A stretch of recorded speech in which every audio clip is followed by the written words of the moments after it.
All right, this video is on my 2022 Timbersled Yamaha setup. So I'm just gonna kind of walk around the bike and talk about each of the different little things I've done on the bike to make it a good setup.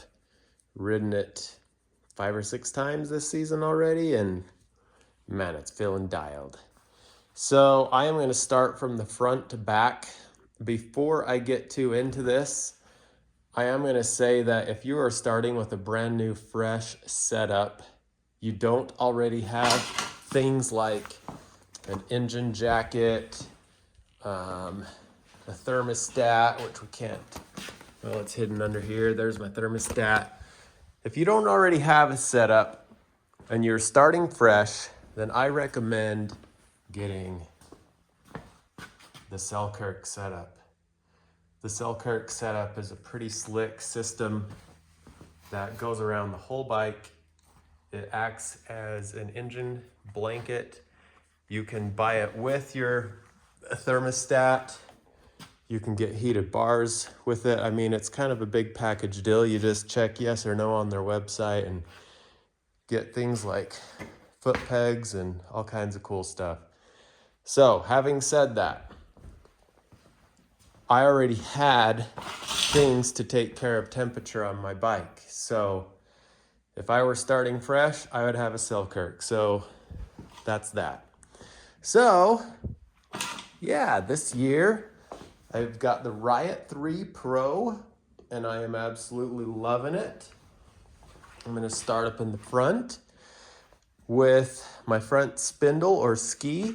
I have another video on how to check to make sure that your ski is set up correctly.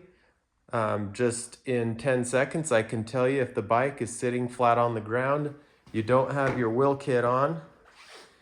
The pressure on your skag should just be barely behind the midpoint, closer to the bike. My setup came almost perfect straight out of the box, so I didn't really have to mess with it.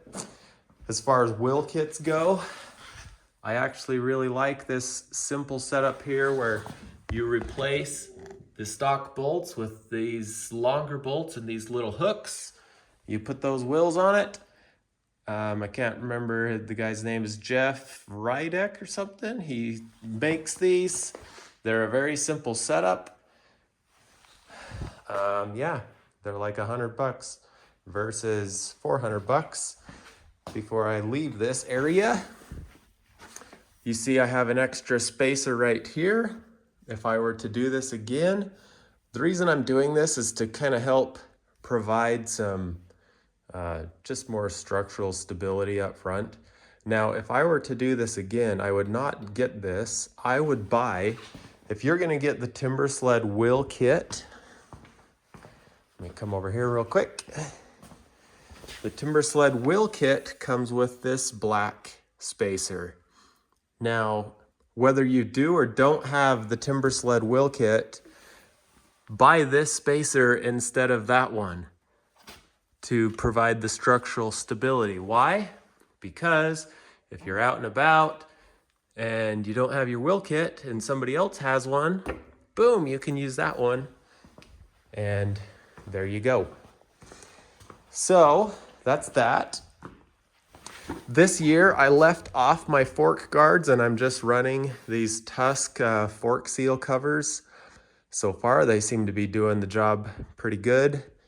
It saved me from having to cut up some fork covers, although I got a fancy dancy fork or a fancy dancy sticker kit this year that had some pretty fork guards there, but whatever, I'm leaving them off.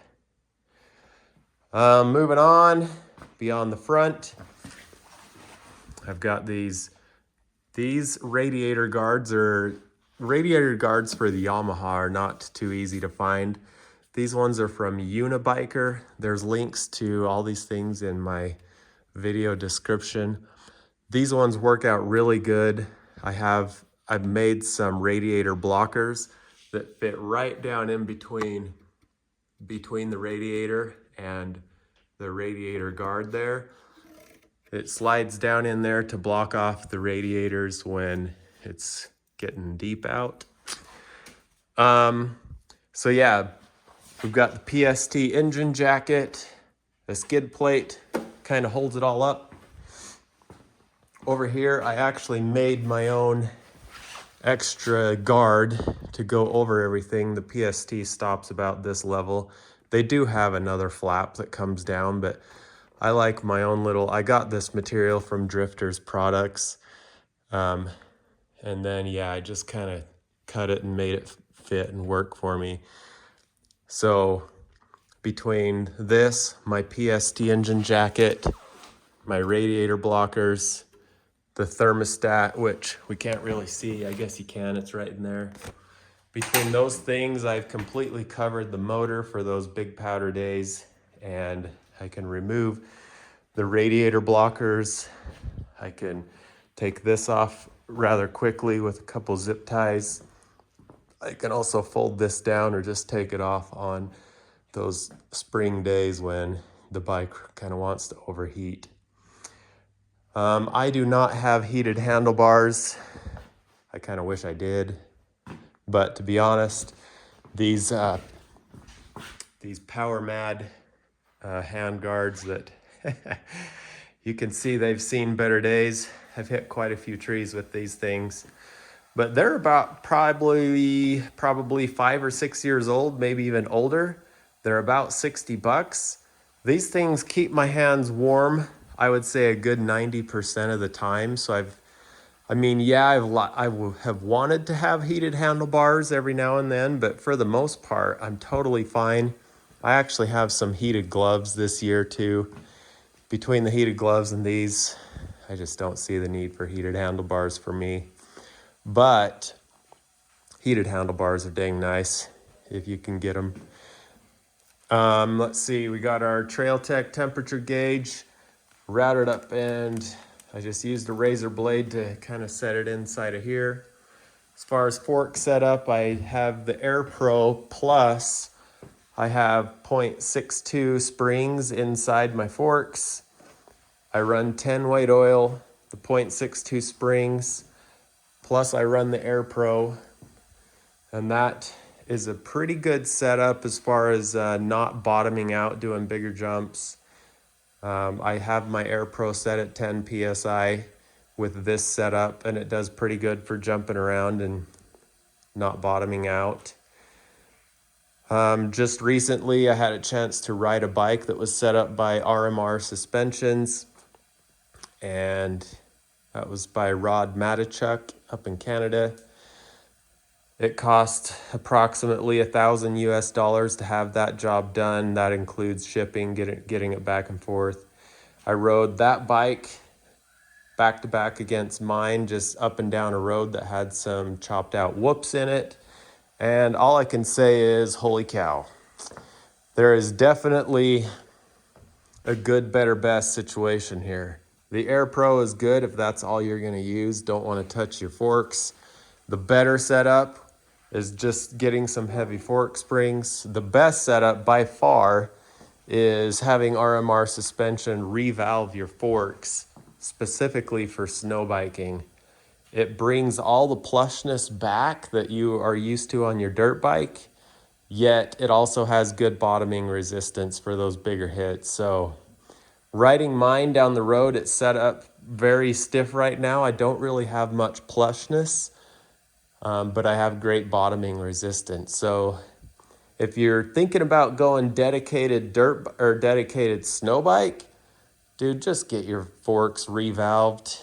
The one thing I didn't mention here is the Trio. The Trio also costs, I don't know anymore, $700 or $800. That is a simple bolt-on situation. It does a great job as well. Okay, we got Ice Age doesn't make this headlight anymore, which is unfortunate. I wish they did, because this has been a sweet headlight for me. It's a super cool setup, has a bracket that bolts it all down right on top of your handlebar mounts. Come on, Ice Age, Nick, let's get on it. The headlight. So let's say you don't want to, or you can't get this headlight anymore, I understand, but there are other headlight options available.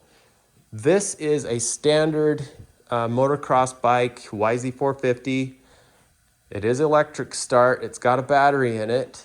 I have another video that shows you how to wire any 12-volt light to your bike.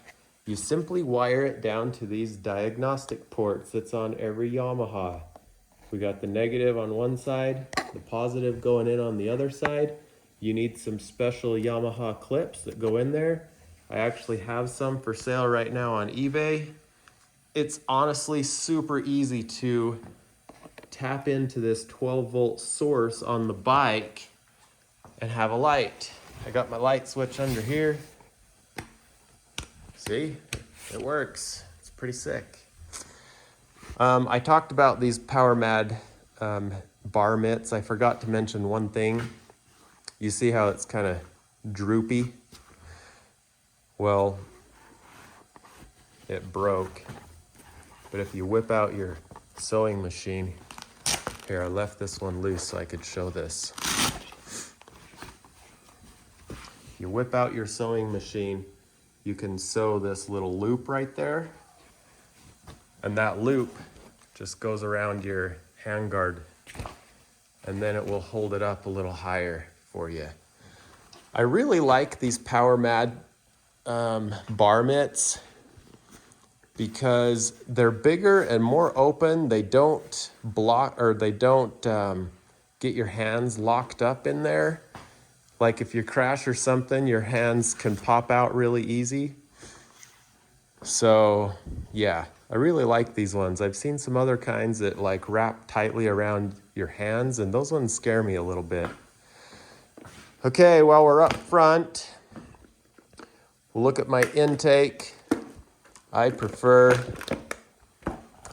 taking the entire air box out and putting a pod filter of some sort in there.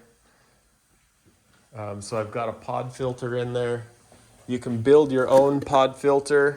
I just ordered all the parts for a pod filter, just like this one off Amazon, January 8th, 2022, for $69. I dynoed 3 different air intake setups this summer. This one, a stock one, and another one I don't want to mention because I don't want to badmouth anybody. Let's just say that this little guy right here for $69 was an improvement over the stock airflow throughout the entire RPM range. I was very impressed with it. Matter of fact, I'm gonna put this one back on shortly. The one that's in here, again, I don't want to mention who it was because I don't want to badmouth anybody. It actually did excellent for low to mid RPM range. The top end RPM range, it dropped off less than stock and less than my $63 or $69 version over there. Beyond the pod filters, Neil Smart here in Utah sells these cool little intake thingies. It's just a plug that has a frog skin on it that keeps the snow out of there. You can see I've also got hot glue going up and down these cracks.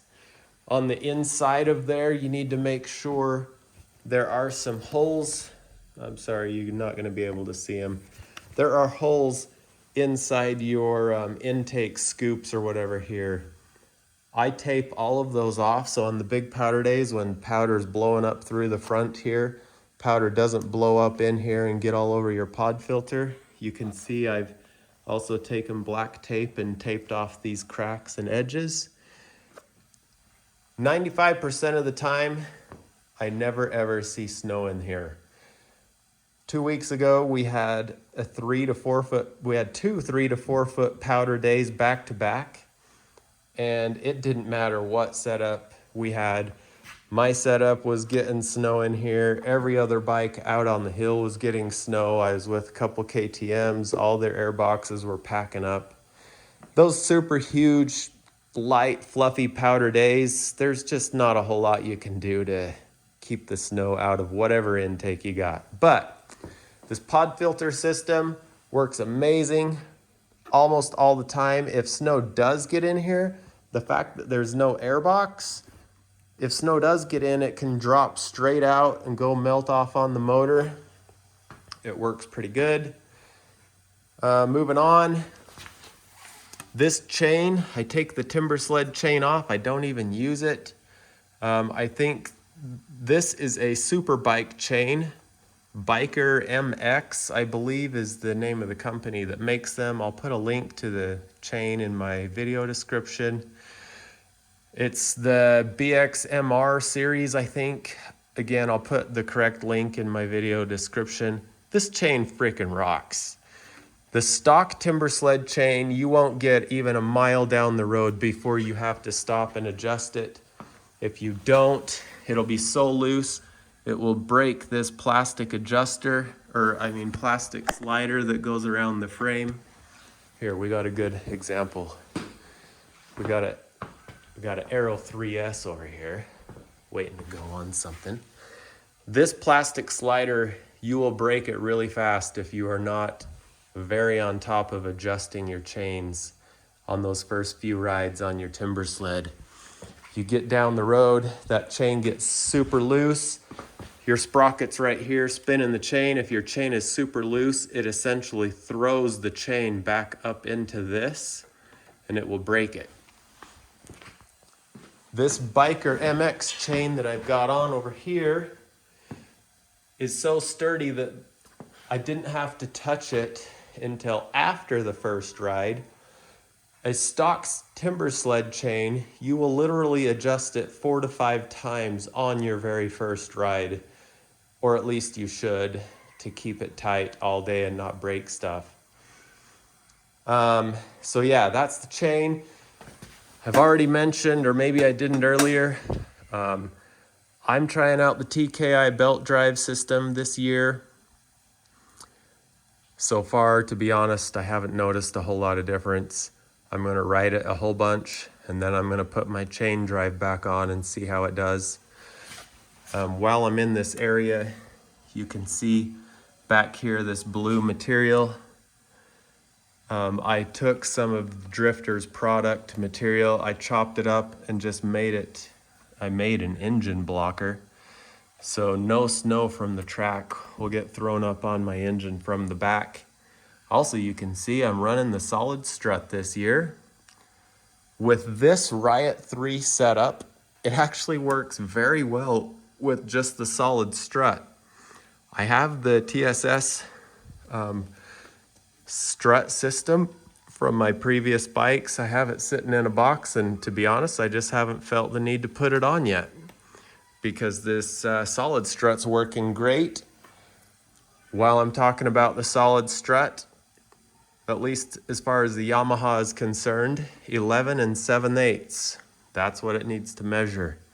I actually started out with it a touch shorter, and my fender kind of looked like it was pointing down. And I was just more or less experimenting with it too short. My ski was actually pushing. When I would lean over really far, the ski would lose traction and push out. So anyways, it was just a simple test I was messing around with. I put that right back at 11 7/8 where it should be, and I'm experiencing zero ski push or ski washout. I feel like I have the perfect amount of traction. I can lean it over and drag the bars. It's freaking awesome. Moving back here, this is just a simple $20 Harbor Freight. Oh, I can't remember what size it is. It's 1800. I just put some basic tools in there. Speaking of tools for your chain, you need a 15 millimeter, 13 and 10 on a Timbersled to adjust your chain. I'm not going to dig into all the random tools I have in there. I haven't even had to take them out yet this year, and I hope I don't have to. My gas can is an IMS Mountain Addiction 3-gallon, I believe. I don't know if they make these covers anymore. It seems like I have a link to that somewhere. I have absolutely loved this cover. I've had this can probably 5 or 6 years now. This cover's holding up awesome. It keeps all the snow off the can, so when I do need gas out in the woods, everything's nice and clean when you pull that off. To be honest, I like this better than Timbersled setup. They have those latching systems that get snow all over them. They also get cold and brittle and break.